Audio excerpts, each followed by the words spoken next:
welcome everybody to this another Digital Infoday Session. It's Working and Living with Myeloma. My name's Ellen and I'm one of the myeloma information specialists here at Myeloma UK. So before we start off with the presentations today, I'd like to tell you a little bit about Myeloma UK in case there are any of you who don't know too much about us. You'll see me looking off screen occasionally. I'm looking at another screen. I do apologise. It does look a bit awkward, but yes, it's the technology. That's the way it works these days. So yes, some of you might not be familiar with Myeloma UK. We are a charity. We are here to support those affected by myeloma and related conditions such as AL amyloidosis, MGUS, and smouldering myeloma. So we put patients at the centre of everything we do, and that's why we do these Digital Infoday sessions, so that you can all get informed and up to date. As an organisation, we don't receive any core government funding, so we rely solely on the generosity of our fundraisers. And we really couldn't do what we do for patients and their loved ones without that. So a big thank you to everybody who does fundraising for us. We really do appreciate it. Like all of our Digital Infoday sessions, this one is being recorded and it will be available to watch on Facebook and on our website soon afterwards. So we'll also be popping some website links and publications and useful information in the chat box at the bottom. And if you have any questions you'd like to ask, do put them in that chat box at the bottom as well. In the Q&A box rather than the chat box. So do fill out, although we have already received quite a lot of questions, which is good. In this session today, and it's going to be a popular one and not one that we're focused on really specifically. So we're going to be talking about the law and your rights when it comes to employment for someone who is living with myeloma. We hear from patients and family members every day that this is an issue that concerns them. I answer the helpline at Myeloma UK, and it's a bit of a hot topic. So it can cause some anxiety, and it's a worry for many people. So I'm sure by the end of this session, anxiety levels will be much lower, and people will be much more fully informed. So today I'm joined by Kate Lee, who is a senior solicitor at Digital, which is a specialist employment and discrimination lawyers. But first, we're going to hear from a patient. Patient experiences are always very popular and very helpful. So Dave McGovern is a patient. He's aged 48 and he was diagnosed with myeloma April 2021. And Dave is going to give us a bit of a presentation about his experience of living and working with myeloma. So I'll say welcome to Dave. Thank you for joining us, and I'll hand over to you to tell us a little bit about your experiences, share your experiences of living and working with myeloma. Thanks very much, Dave. Great, thanks, Ellen. Hi, everybody. As Ellen said, I was diagnosed with myeloma back in April last year, and I guess for guys who've experienced that, it's pretty scary, right? I hadn't heard of it. I wasn't aware of it at all as a disease, as a cancer at all. So it was definitely quite scary, and things moved quite quickly. I was diagnosed on a Monday, and the following Tuesday I was getting chemo. So it was all happening pretty quickly. I think in terms of kind of my working life, I work for a big organisation, which is good and bad and all those kind of things, but they have a lot of policies and procedures and processes as a large organisation tends to do. But I guess the kind of big thing for me when I told them was they treated me really as an individual, and I really valued that. That was really important to me. You know, it wasn't a case of here's a bunch of policies, here's a bunch of processes, here's a bunch of things that you need to look at. It was more, what can we do to support you and how can we help you? And that made a massive difference to me. And you know, I took initially a few weeks off just to kind of process it. It was all pretty kind of scary information, and you know, they were really supportive of that. And they told me straight away, you know, whatever time you need to take off. If that's, you know, a few weeks or a few months, that's fine. We'll be here for you. And that really put my mind at ease. It was really helpful, and quite quickly as well. They said, look, we'll pay you no matter what happens. You know, your pay, you're covered.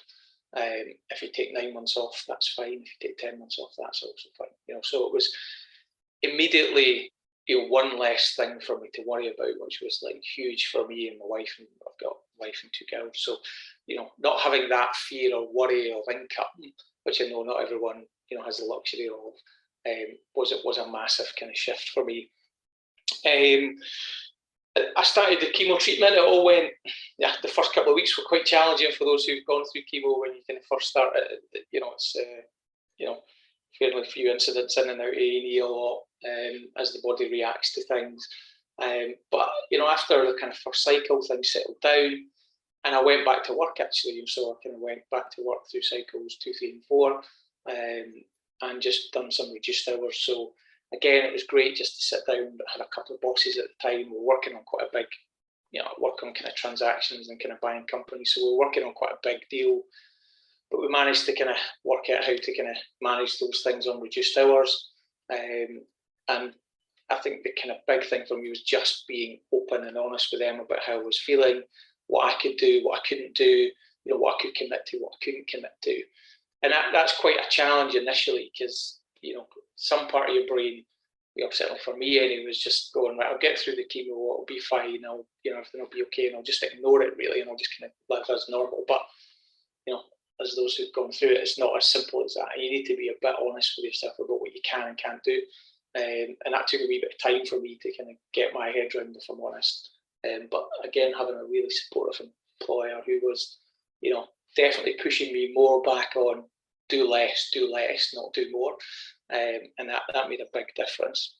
So I went back part-time, and that helped me massively because it gave me a big sense of purpose. It wasn't just myeloma I was focused on, I was focused on kind of day-to-day stuff as well. And a big thing for me was to kind of not let my girls see that I was massively ill. You know, obviously kind of going through a bunch of stuff. I didn't want them to see me as like an ill person. That was just kind of something important to me. So having some sort of daily routine going into work and doing some stuff was really good. Obviously a bit challenging in COVID and, you know, lockdown and all that kind of stuff was, you know, it's never ideal time to get these things, but that definitely proved a wee bit challenging. But I think we managed it pretty well. Went through the 4 cycles, and then I got the high dose chemo and stem cell transplant in October. So at that point, we decided, right, I'm going to have to take some proper time off. You know, I can't kind of manage that. So I took, you know, from sort of mid-September, or the back end of September actually, and I said, like, I'm going to come back in January. So my stem cell transplant was in October, and it all went well. Thankfully, I'm in remission, which is great. And you know, come back to that in a minute. Actually, is kind of how that kind of impacts on me is kind of quite weird, or certainly for me. So we agreed to take a formal amount of time off, and again, super supportive. Both the kind of central HR teams, but also my immediate bosses and my immediate teams were just kind of covering and, you know, but keeping in touch as well. So you still felt part of the team. And I guess, you know, that was important to me, is to keep connecting with the team, even though I wasn't feeling great sometimes. Just, you know, kind of keep joined up with the work, and what was going on with the work was really important. I went back to work part-time from January after the October stem cell transplant was pretty successful. My recovery went really well, actually, you know, better than I was expecting for sure, quicker than I was expecting, up and about pretty quickly. But then I hit a kind of wall, both physically and mentally, and this was a kind of really something I wasn't expecting, if I'm honest. You know, I think having gone through the transplant, having gone through the chemo and the transplant, I guess your mind's just kind of totally focused on doing that. And then when I got to, I'm in remission, everyone was rejoicing, and I couldn't find happiness in that. And it was weird, right? Because you kind of go, I'm kind of in remission, but as you guys know, you know, you live with a kind of long-term incurable disease, you've got the fear of it coming back. And I guess my mind was catching up with what my body had gone through. And I probably went back to work too soon. So even physically I was ready, but mentally I don't think I was. And again, the work was super supportive, and you know, recognising that was going to be a bit of a challenge for me, and we decided I would take another 3 weeks off just to reset mentally and get my kind of head around what was going on. And that was a thing that I wasn't prepared for. No one really kind of, you know, I was really prepared for the elation of remission. I wasn't prepared for the kind of backlash of, I've got to deal with this now on a long-term basis and kind of manage and live with an incurable disease. So yeah, I guess the thing from a work perspective for me was kind of, again, continuing to be open and honest with the employer about what was going on in my brain, what was, you know, what I was thinking, what I was feeling, and making sure that I got the right support. Both from, you know, Myeloma's been great in terms of the kind of support that they give. You know, Maggie's kind of charity that kind of local to Edinburgh and I guess around the UK as well, but they've got some drop-in centres, and I found that really helpful, as well as my work. They have a partnership with Macmillan, and again, there was a lot of support that they could offer as well. So, you know, I'd kind of seek out support that your employer's offering as well if you've got some stuff. If you've got a kind of typically a larger employer, but some of the smaller ones have that as well. I've worked for some small companies who offer some kind of support that would have been helpful for me. So I guess I'm kind of, you know, what are we at now? July, you know, a year and a bit since diagnosis, less than a year since transplant, feeling pretty good, living with some back pain that is manageable. And again, because of the way the employer's set up, I get, you know, even though working from home, I can get special equipment, your standing desks, all those kind of things that actually make life a bit easier. So again, I'd be searching out, you know, what does your employer offer on that kind of term around support and around what you can get from your employer. I don't know what else to say really. I wasn't going to say too much more other than the big kind of learning for me was to remain open and honest with your employer about what's going on and how you feel at any point in time. If you've got a good employer, you know, they'll be supportive no matter what you're going through, and then they'll find ways of kind of supporting you and helping you through the challenges that you're going through. That certainly was the case for me, and I recognise I was pretty lucky in that regard, both of, you know, having a big employer who kind of has these things, you know, as written into policy, but also having a really good and supportive boss that I was able to be pretty open with and make sure that things went well. And don't be surprised if you've gone through treatment that, you know, you might not feel as elated as you might have thought when you get the good news, because you've still got a lot of things to kind of catch up with, and be prepared for that as you go back into work, and maybe don't rush as I did probably back in, even if you physically feel well. Allow your kind of mental side to catch up, because that definitely took me by surprise a bit. And that was it. I don't know, Ellen, if you want me to say any more, but that's all I was planning on saying. No, that's absolutely grand, Dave, and thank you so much for that and sharing your experiences. And they're quite typical of what we hear on the helpline and being asked nurse, especially what you said about feeling, you know, that your mental health took a bit of a bashing at a particular time, and giving yourself the space to not just think about your physical but your mental health as well. It's so important. I'm really glad to hear that your employers were understanding and that you felt supported, and that you felt you were able to have your concerns addressed. I'm also really pleased to hear that you're in remission. That's really good news. But yeah, thank you so much for that. Sharing your lived experiences is what other patients and their loved ones, they absolutely get quite a lot from that, and a lot of them will relate to it in many ways. So now I'm going to hand over to Kate, and she can go ahead with her presentation. Thank you, Kate. Hello, everybody. First of all, I'd like to say what a pleasure it is to be able to speak to you today.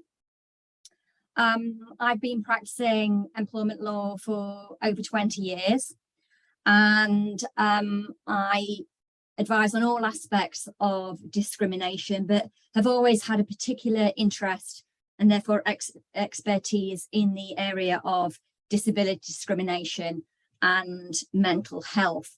And some of you may be familiar with Digital.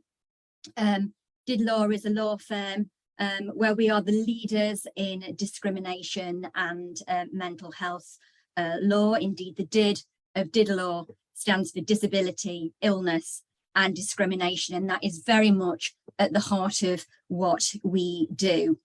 Cancer research tells us that 1 in 2 people in the UK born after 1960 will be diagnosed with some form of cancer in their lifetime. Shocking statistics, I think you'll all agree. But it surprises me that of all the different strands of discrimination, I would say that disability discrimination probably attracts the least amount of publicity and column inches. And yet, despite that, I think disability discrimination is one of the most prevalent type of discrimination claims that we deal with. So it's really great to be able to come and talk to you today to increase awareness around this really important area. So I've been asked today to talk to you about discrimination in the workplace. And I think we have some slides. Perfect. So disability discrimination is a really complex area of law, and I could easily spend all day talking about it. Unfortunately, we don't have all day. We have approximately half an hour. Within that limited time today, what I hope to do is to look at some key concepts and protections afforded to disabled persons, and we'll look at the main legislative provisions. And the main legislative provisions are contained in the Equality Act 2010. This is a piece of legislation which pulled together all strands of discrimination law. And in particular, you will see that it prohibits discrimination on a number of grounds, which we often refer to as protected characteristics. So under the Equality Act, it is unlawful to discriminate against someone because of their age, gender reassignment, marriage and civil partnership, pregnancy and maternity, race, religion or belief, sex, sexual orientation, and of course, disability. And it is that area that we are going to concentrate on today. So, by virtue of the Equality Act, people are protected if they have a disability or they've had a disability in the past. Non-disabled persons are also protected from disability discrimination and harassment, where they are perceived as being disabled or are associated with a disabled person. And we'll look at that in a bit more detail. But to start with, the most important thing I think perhaps to look at is the meaning of disability. So I said to you at the start there that a person is protected under the Equality Act if they are disabled. And Section 6 of the Equality Act defines a disabled person.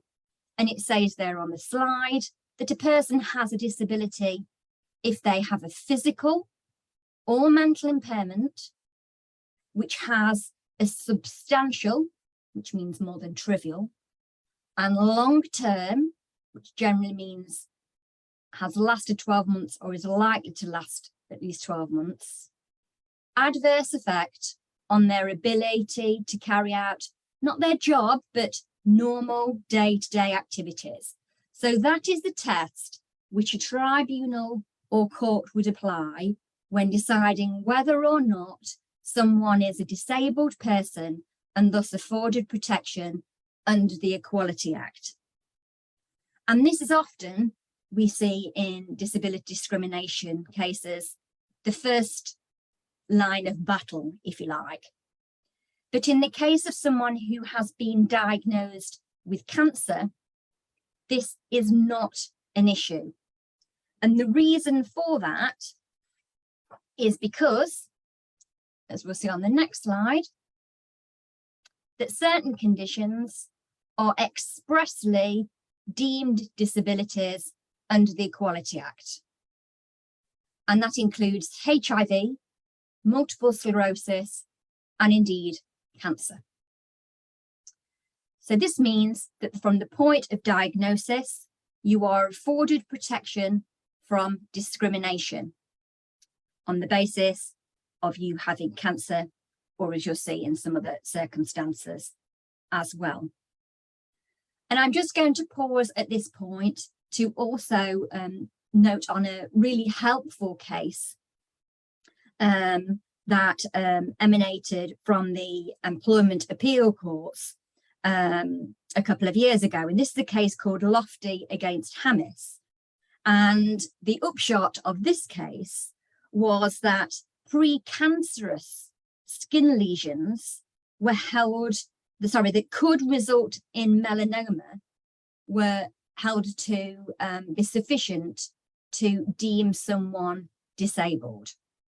So, as I say, in that case, the individual concerned had only a precancerous condition, but where it was confirmed that it could result in melanoma, they were deemed disabled under the Equality Act and therefore afforded protection from discrimination. So a really helpful case there, which sought to close off previous ambiguity. I mentioned a little time ago as well that the provisions under the Act, the protections afforded under the Equality Act, are quite extensive, and that they will cover someone not only who is disabled, but also they will cover someone who is no longer disabled, but who has met the definition of a disabled person in the past, and where they continue to meet the definition because they continue to experience debilitating effects as a result of ongoing treatment. And it also affords protection from discrimination where someone is discriminated against because of a past disability. So, for example, someone may have been diagnosed with cancer, they are disabled under the legislation, they are in remission, but they go on in the future to be subject to less favourable treatment because of the fact that perhaps in the past they had time off for treatment. They would still be afforded protection under the Equality Act in those circumstances. So you can see it's quite wide-reaching.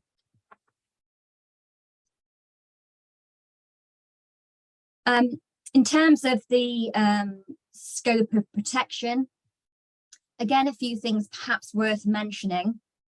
The Equality Act affords protection from discrimination and less favourable treatment from a very early stage in the employment relationship.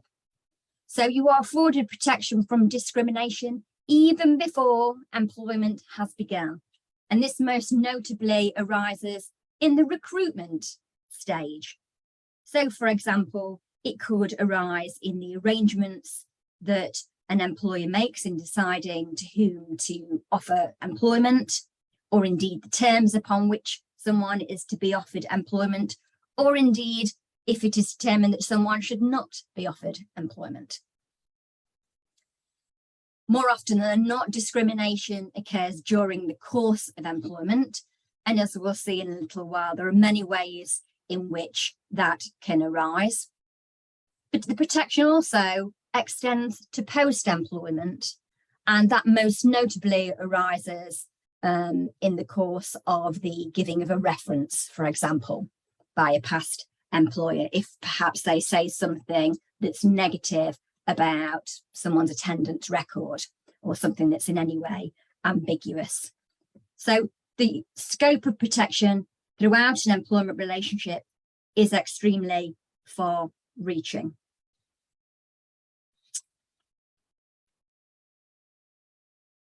I would just point out one additional point at the bottom of the slide there in terms of those who are afforded protection under the Equality Act.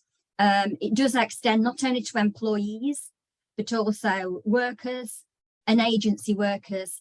However, the protection does not extend to those who are genuinely self-employed, nor does it extend to volunteers. So that's probably just something worth noting. Moving on then to core rights and duties. So, under the Equality Act, we have a number of definitions of different types of discrimination. And I wanted to take a little time to explain to you the different types of discrimination that can arise under the Equality Act, and perhaps provide some examples to explain what are quite unwieldy legal definitions. So, first of all, under the Equality Act, it's recognised that it is unlawful to subject someone to direct discrimination. Well, what's direct discrimination? I think probably it's true to say that this corresponds with most people's understanding of what discrimination is. So direct discrimination arises where someone is subject to less favourable treatment on the ground of their disability. What does that mean? Well, ultimately, this arises where someone says they are being treated differently. They are being treated less favourably than someone who is not disabled. And in so doing, they are saying that the reason for the less favourable treatment is because they are disabled. Now, unfortunately, when you bring a claim in any court, you have to be able to prove your claim to a certain standard. It's called the burden of proof. And this is why claims of direct discrimination are often very difficult claims, because, as I say, it's not enough just to say that you've been treated differently. In order for a claim of direct discrimination to succeed, you have to be able to show that the reason for the difference in treatment is because you're disabled. How do you do that? Well, you do that by referring to an actual or hypothetical comparator. So you will be able to hopefully point to an actual person, or if not, hypothesize that someone who is in very similar circumstances but not disabled would have been treated differently and more favourably. And if you can evidence that, and if a tribunal accepts that, then you will have a claim, should I say, of direct discrimination. It's quite broad.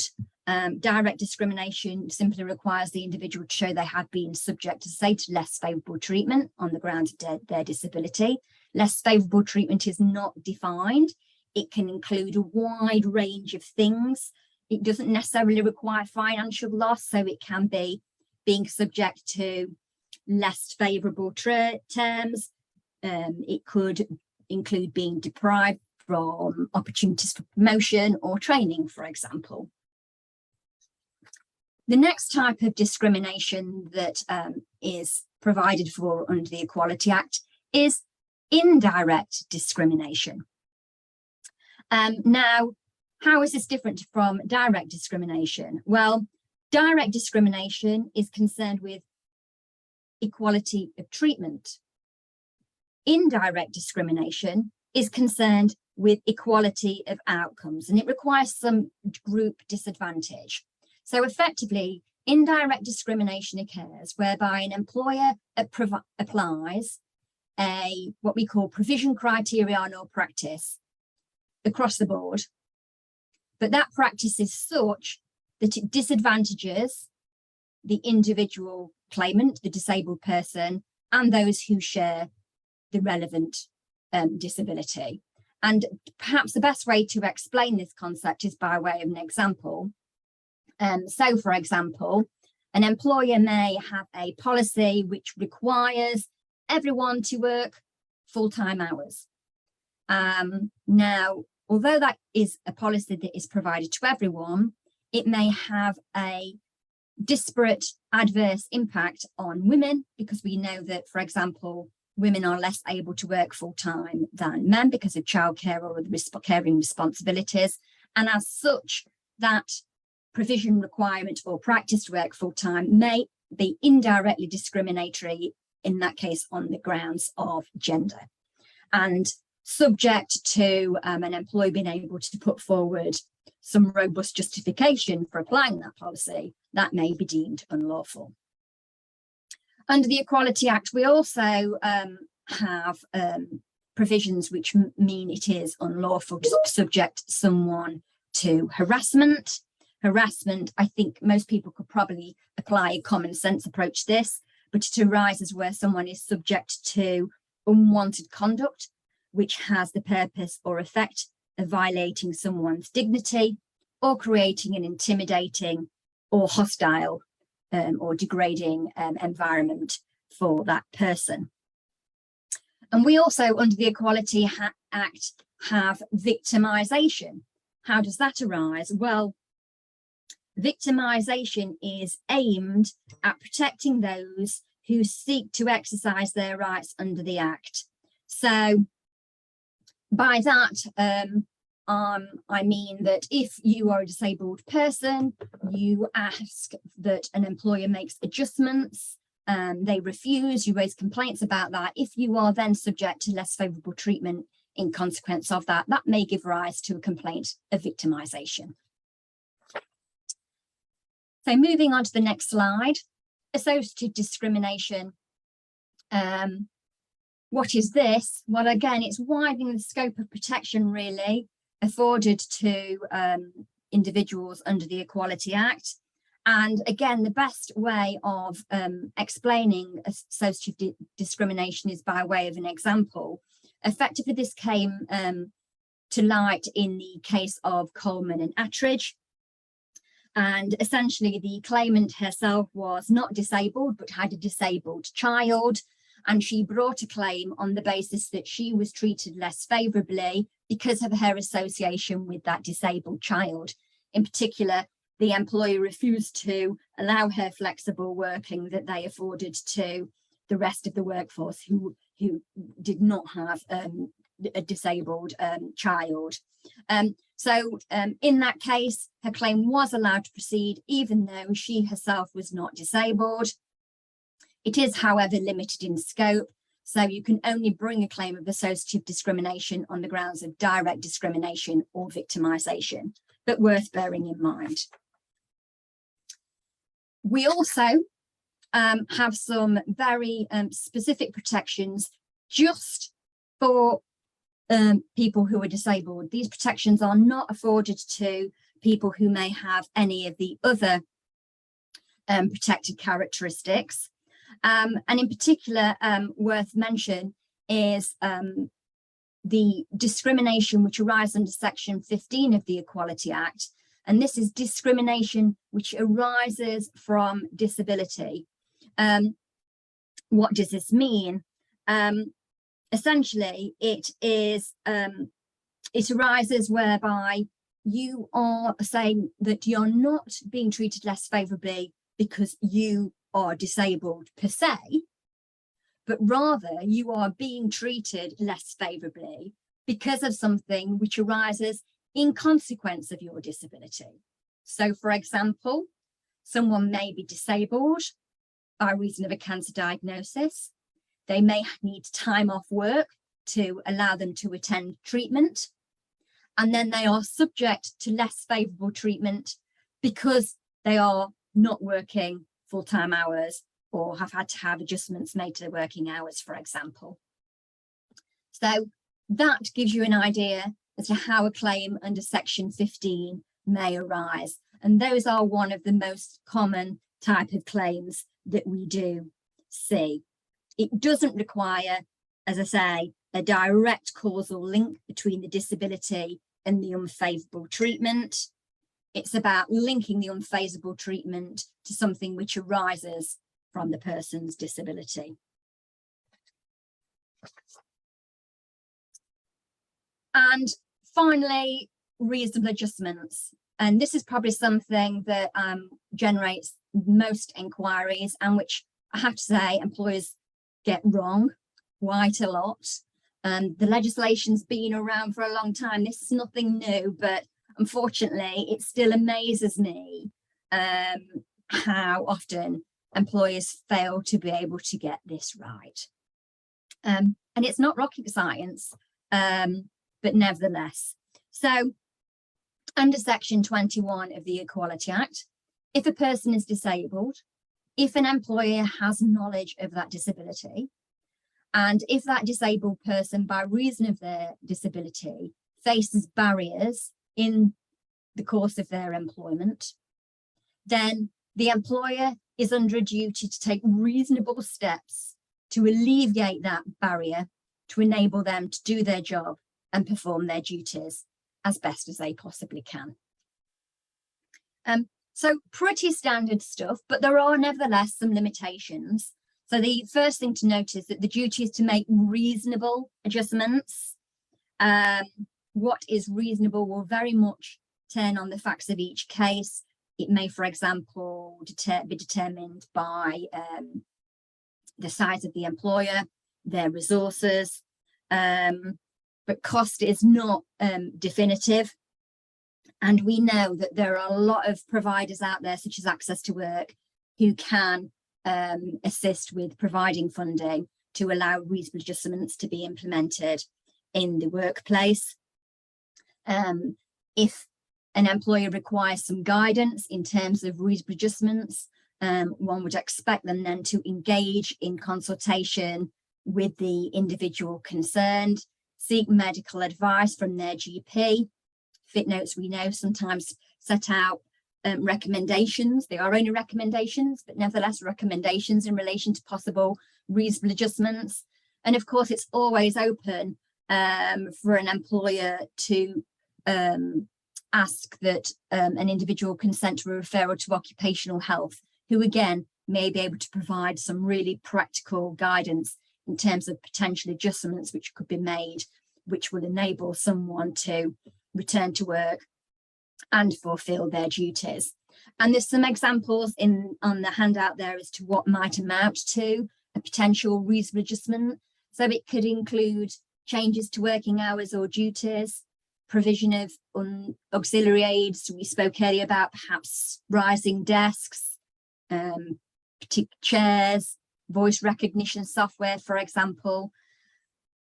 Changes to place of work, be it on a permanent or temporary measure. We saw that particularly a lot during COVID, where people were particularly vulnerable because they were undergoing various treatments. And also it may require them to make some temporary adjustments to performance targets. However, the overriding aim is to get people back into work. So very rarely would reasonable adjustment extend to paying someone full pay for any time whilst they are unable to perform their duties. Of course, you may have a very generous employer who would be willing to do that, which is fabulous, but the law and the duty to make reasonable adjustments very rarely will extend to that. Other statutory provisions worth mentioning. First of all, Section 44 of the Employment Rights Act. This was something that I think a lot of employment practitioners perhaps wasn't all that familiar with before COVID. But post-COVID, I'd like to think most employment practitioners are aware of these legislative provisions. So what does Section 44 and Section 100 of the Employment Rights Act say? Well, it basically provides protection from being subject to a detriment or being dismissed, where an individual raises, by reasonable means, concerns in relation to health and safety. If, for example, a worker reasonably believes it may be harmful for them and they may be in imminent danger, for example, if they return to work. And I say we saw this quite a lot over COVID, when some unscrupulous employers were basically forcing vulnerable people to return to a workplace when they didn't have appropriate protective measures in place. So it's worth flagging that. It's also worth flagging whistleblowing legislation, which is again set out in another piece of legislation, the Employment Rights Act. And it basically states that a worker has a right not to suffer a detriment or be unfairly dismissed if they have made a protected disclosure. And a protected disclosure could include where they raise concerns that an employer has failed to comply with a legal obligation, or where they have, for example, raised concerns that an individual's health and safety may have been endangered. A couple of other final things worth mentioning, which disabled workers may find of assistance. First of all, time off for dependents. Again, this is something that's buried in the Employment Rights Act at section 57A. And effectively, it allows employees, so not workers, but it allows employees reasonable time off during working hours to take action which is necessary to provide assistance when a dependent falls ill, or to make emergency care arrangements, as I say, if someone falls ill or in the consequence of death. Or now, we don't actually see this happen very often. We don't see people seeking to exercise this right. It's a right for unpaid time off, and it's really there only to deal with an emergency. So it won't afford you long-term time off or time off that is predictable and to be expected. It's to deal with those unforeseen emergencies, but it's worth mentioning should that arise. It's always open to an employee who's been employed for at least 26 weeks to make an application for flexible working.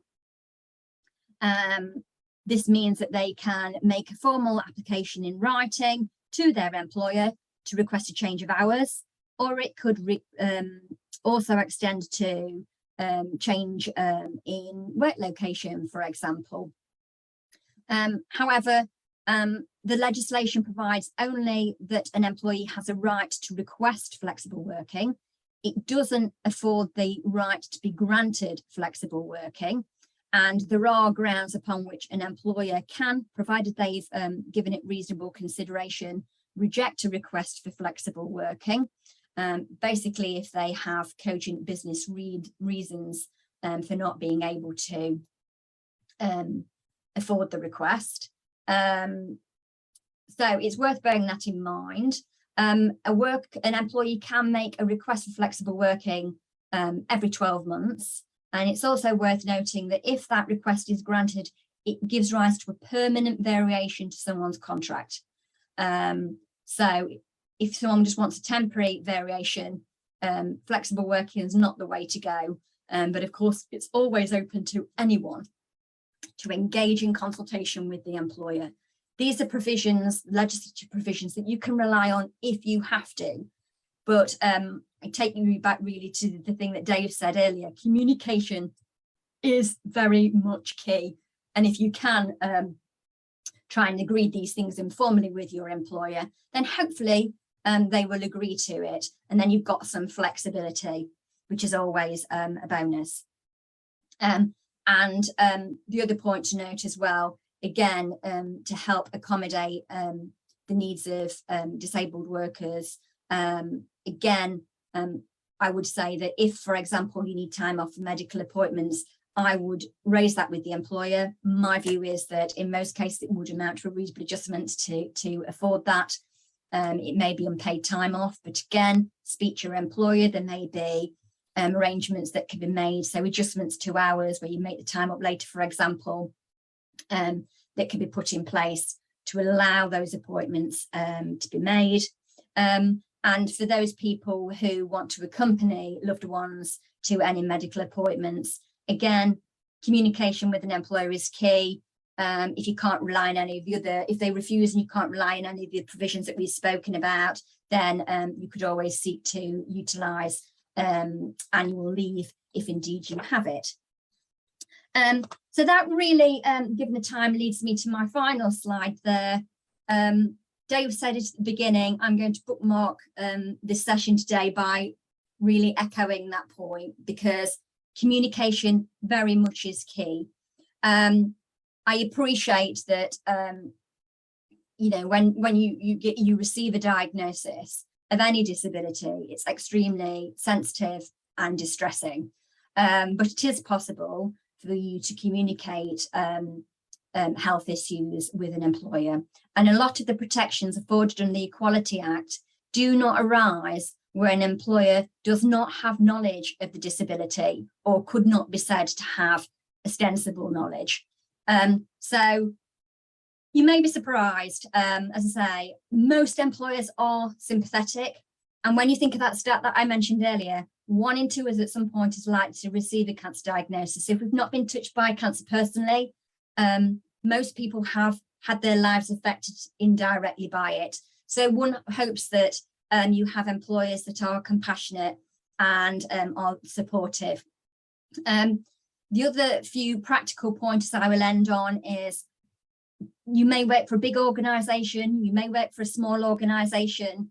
There will be policies which govern things like sickness absence, referrals to occupational health, time off, etc. Have a look at your employer's policies, familiarise yourselves with them if need be. If you have any concerns, if you believe that you're being treated unfairly and less favourably and subject to discrimination, you can raise that informally, or indeed you can raise it formally. And again, your employer should have policies in place to enable you to raise a grievance. I mentioned communication with your employer as being key, but also communication with medical advisors. No tribunal or court would expect your employer to be a medical advisor. And as a result, it's really important that you engage with the employer and medical advisors to get the support and assistance that you need. And you can speak to people at occupational health in confidence, so bear that in mind. Also, if you feel that you have been subject to discrimination in the workplace, I mentioned earlier about the burden of proof. You're not going to be able to win any case, should it ever end in a court, just by making an assertion. You have a burden of proof such that if you feel that you're being treated unfairly, keep a paper trail, keep a diary, follow things up in email, keep copies.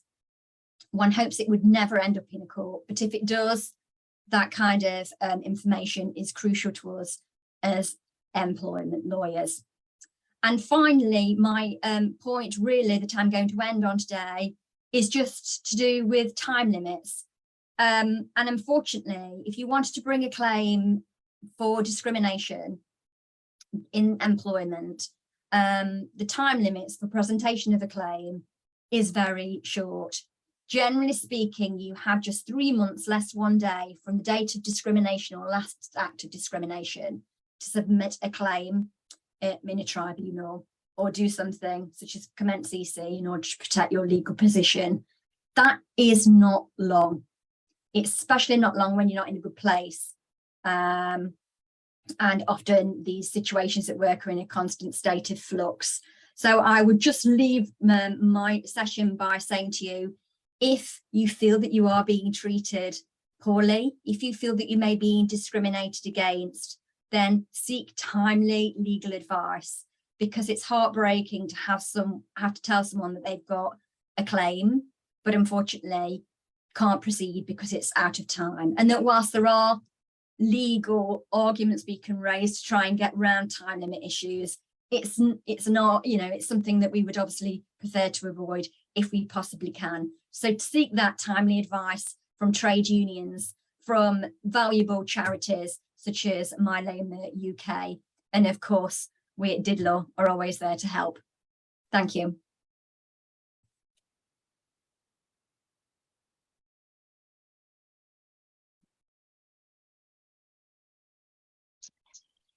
Sorry, I have to unmute. I keep reminding myself to do that. Sorry about that. So yeah, thank you so much, Kate. That was a very interesting and informative presentation. And I'm sure our you put a lot of our attendees' minds at rest. I'm going to give a short presentation on some top tips about living and working with myeloma, but because that was such a complex presentation and you explained it in such an understandable way, so thank you for that. And I know that my colleagues have popped some useful resources in the chat, so do have a look at those. But because it's quite complex, we're probably going to be running behind. So I'm a very fast talker, so I'm going to do a very speedy top tip session on working and living with myeloma. So yeah, so Kate gave us a very interesting presentation about the legalities of living and working with myeloma. Now I'm going to have a look at the day-to-day practicalities of living and working with myeloma, and these are what we talk about quite a lot at Myeloma UK on the helpline and by email. So it's perfectly normal to have a lot of questions. Of course you will have a lot of questions, as Dave said, as Kate said, and these are questions that we get asked a lot on our helpline, the Myeloma Info line. Can I carry on working? Should I tell my employer? Can I leave to help my family member? These are all very good questions to ask. Some, and it's important to, as Kate and Dave both said, communication is key here. So looking at telling your employer, yeah, it's normal to feel worried. You don't have to tell your employer about your diagnosis, but you should be able to talk in confidence to your HR manager, to human resources, to occupational health. And it's a good idea to do this, which is what Dave did, as soon as possible, to have open and honest discussions so that everybody is aware of what's going on, aware of the situation.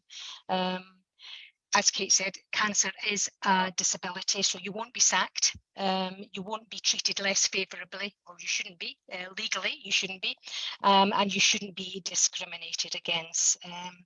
And because of the diagnosis, your employer should be making reasonable adjustments. So giving up work, for those who do want to give up work, there are certain things that you do need to take into consideration. Perhaps you have a really physical job, a really stressful job, and that would certainly need to be taken into consideration. And even if your employer has made reasonable adjustments and you decide you don't want to carry on, it's certainly worth considering, and do give it some thought.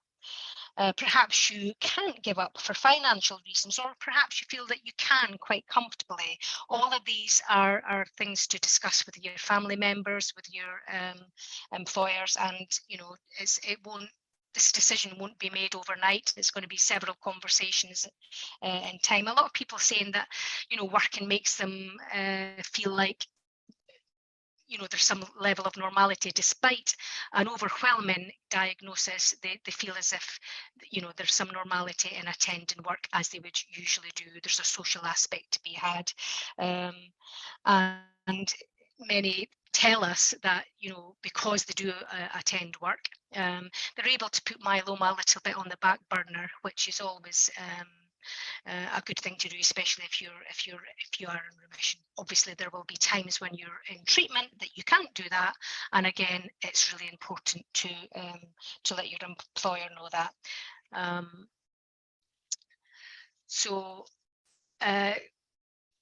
Yeah, these are things that you can speak to your HR team about. Again, it's important to keep everybody up to speed, keep them updated. Keep a diary. Yeah, it's really important. We do have our patient diary, which you can keep all of your appointment dates, how you're feeling, all your side effects, all your contact details. So speak to HR about your appointments. Often there might well be a little bit of flexibility around that as well. Doctors and nurses are very aware that people have lives, busy lives, and people who are working can appreciate some flexibility. So do speak to your team as well. Kate did mention that it's not just important to keep HR, occupational health, employers up to date.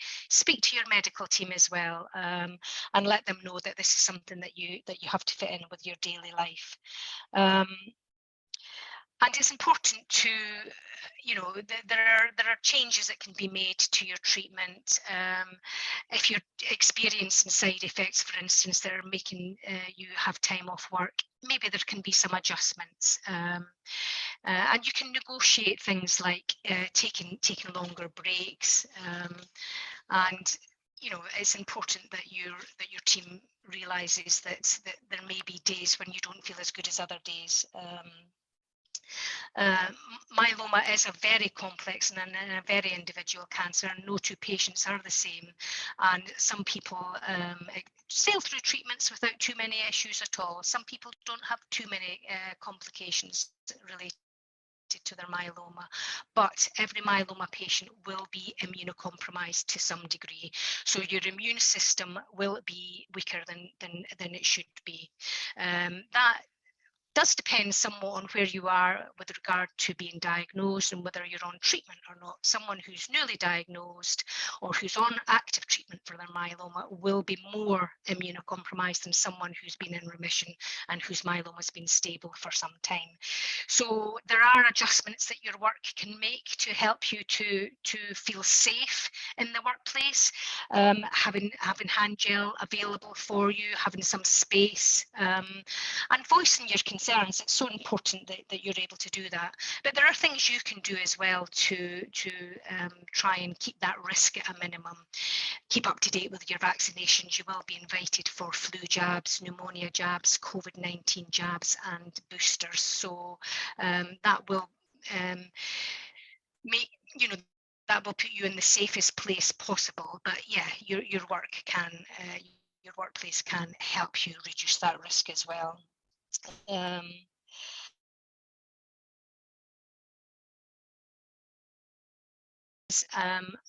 not to try to do too much too quickly. It is entirely up to you if you tell your colleagues. You don't have to tell your colleagues. I mean, you may have some very close friends at work. Often our work colleagues are our friends as well. And it may be that they will notice subtle changes even in your appearance. Some weight loss, some hair loss, if you're looking a bit unwell on a regular basis. So if you want to speak to your colleagues, then certainly do that. You might be surprised at how supportive they are. And if someone says, if there's anything I can do to help, take them up on it. Absolutely. If you're feeling not so good, they mean it when they say it. Often they wouldn't say it if they didn't mean it. So often, patients can look very well, however, especially when the myeloma is in remission. Patients do often look well. And some patients say to me, you wouldn't think I had anything wrong with me. And that can be, if there's no visible signs or symptoms, people can make assumptions and assume that perhaps you've been cured, or assume that your myeloma isn't as serious as they thought it might be. So it doesn't do any harm to be open and honest about the nature of myeloma. The relapse and remitting nature of myeloma certainly is very, very treatable, but it will relapse and remit, and there will be long periods, hopefully, when you're very well. But there may be periods when you have to take time off to attend for treatments, or when you are feeling poorly. So do take any help that's offered. But do set boundaries as well. Only say as much as you feel comfortable with. It's really important that you have some boundaries, and those are both physical and emotional, of course. We do have a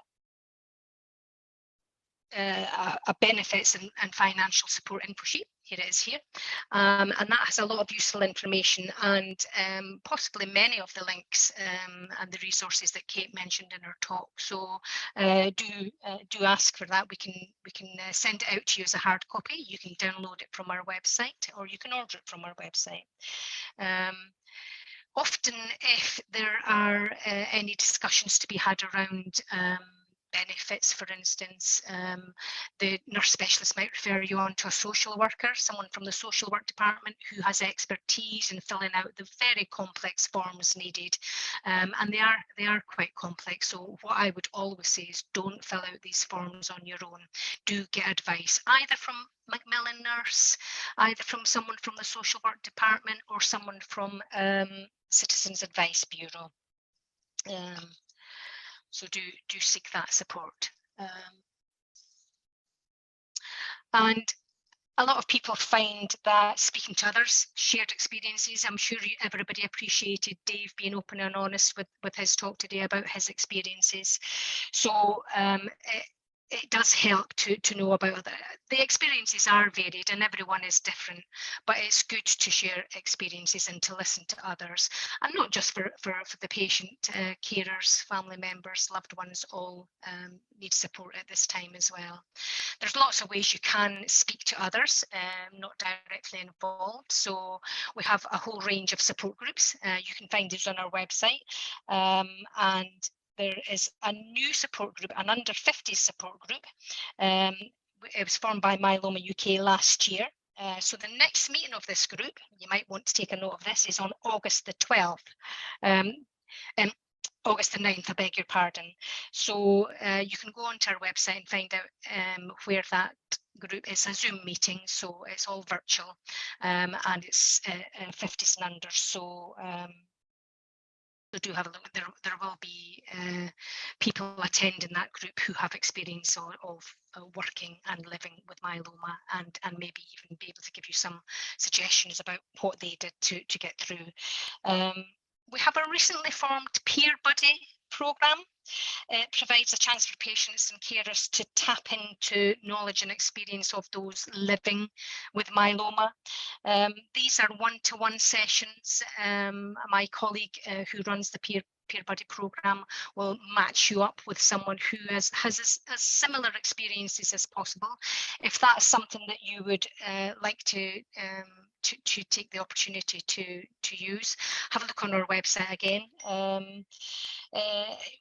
The Peer Buddy programme offers 6 sessions of support over a maximum of 6 weeks, and you can find that you can register for that on our website under the support section of our website. We also have an online discussion forum on our website where you can chat to others in a safe environment. So do ask questions on that as well. And we have a range of resources. Again, you can download these from our website. You can ask for hard copies. You can order hard copies. The ones you see here are probably quite relevant to this topic today: living well with myeloma, our benefits and financial support. And I mentioned the patient diary. A lot of people do find that very, very useful. We have a little booklet here called Kelsey and the Yellow Kite, which is for talking to very young children. It's like a storybook, and a lot of people do find that useful. And our quarterly newsletter, Myeloma Matters, is full of up-to-date information and support about myeloma, its treatment and care. So that was a whistle-stop tour of some top tips about living and working with myeloma. So now we'll move on to our question and answer session. I'm going to just see what questions we've got, so bear with me.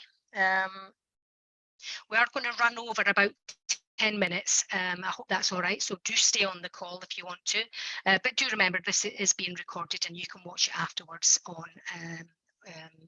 our website. Right, so let's have a wee look. Let's have a look. So to start off with, we've had quite a lot of questions, and some of them around, are very similar in nature. So we've tried to kind of put them all together by topic. So this is a question from Annie, one we get quite often. The question was about taking regular time off to attend appointments. So you have to attend monthly, for instance, and they will be there for most, if not all, of the day. So how's the best way to manage that with an employer to try and minimise loss of income? Again, I would suggest it's by communication, really.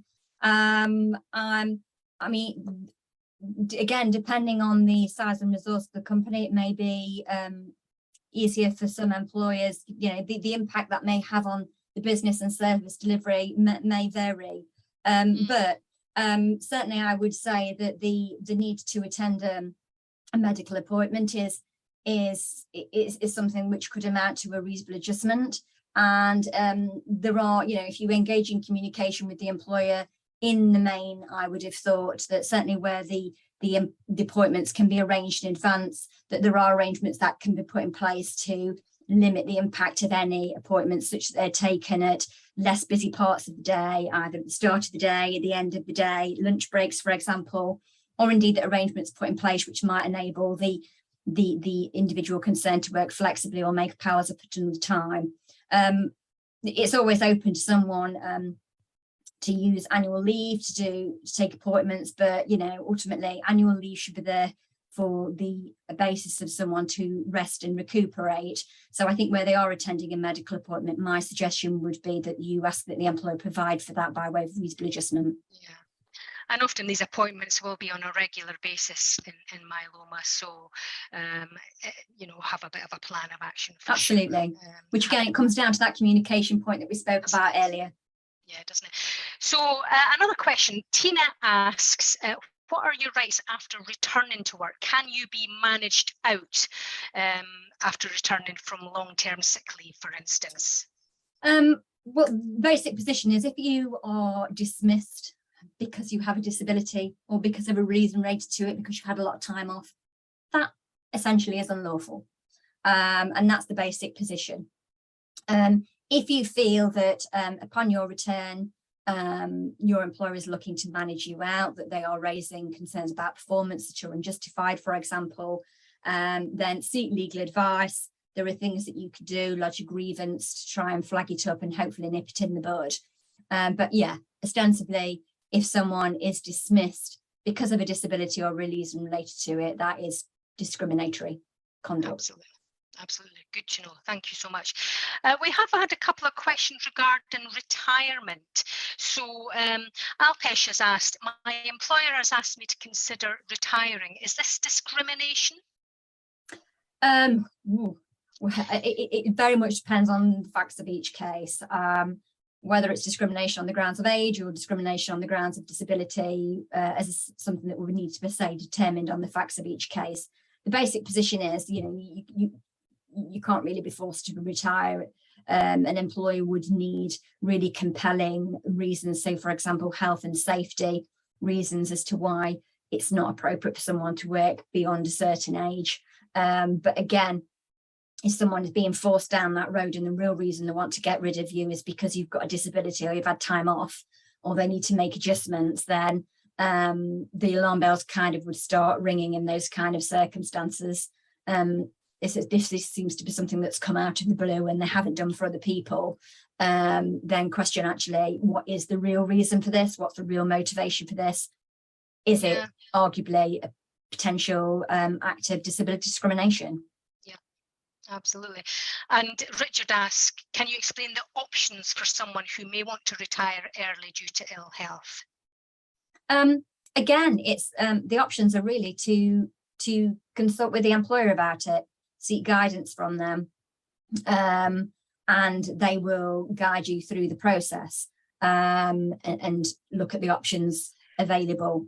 Some people do have options to retire early, get various benefits early. So as I say, I would say in the first instance, sit down and have a conversation with HR, and they will be able to set out the various options available to each individual in those circumstances. Perfect. Well, we could be here till 10 o'clock tonight asking questions, Kate, but I'm really sorry, that's all we've got time for at the moment, and I'm so sorry that if you didn't get your question answered today. Yeah, thanks so much, Kate. That was really helpful. And it's a pleasure. Yeah. As always, we have a whole range of support resources at Myeloma UK, which you can find on our website, of course. The Myeloma Infoline, which I answer with my colleagues, is on Monday to Friday, 9 till 5. We also answer any emails from ashley@myeloma.org.uk with a range of videos, information, publications, patient and family events, support groups, and these digital info day sessions as well. And I did mention the peer-to-peer support and the discussion forum. So please do make full use of our website. Any questions, just ask. Thanks so much. We've come to the end of our Digital Info Day session today. Thanks so much to Dave for joining us, and thank you also to Kate. That was a very informative and useful session. And thanks to everyone who joined us tonight. I hope you did find it helpful.